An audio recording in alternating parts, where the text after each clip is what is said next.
Hey everyone, welcome back to the channel. Today's video I will be doing another wash and go, starting with my favorite leave-in conditioner. You guys already know I always start my wash and goes with this leave-in conditioner because it is the truth. So I'm going to be using that and detangling my hair.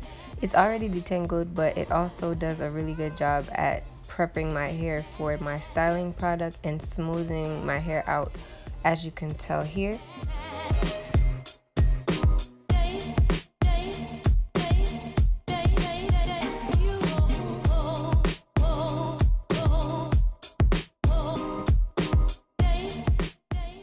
As for my styling product, I will be using the Shea Moisture Strengthen and Restore Smoothie. And this product, I don't really use it that often, but I thought I'd just give it another shot and see if I actually do like it.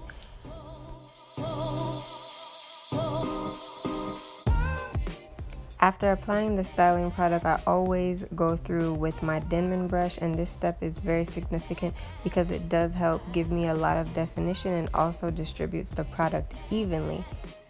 And I don't know what it is about the Denman brush, but it does seem to make my curls form a lot better than if I was to just finger the product through my hair.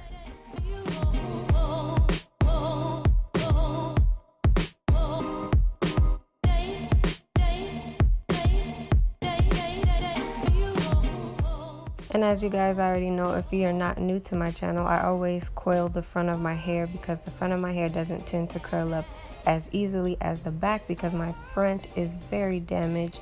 But I'm just going to coil those up and then go ahead and let my hair air dry. Once my hair is dry, I always go through with a wide tooth comb and stretch my hair out to make it bigger. And there you have it. This is the finished result. I really like this product actually. It is very moisturized. I think I was kind of asleep on this product at first, but now it might just be one of my go-to products. Let me know what you guys think and see you guys next time. Bye.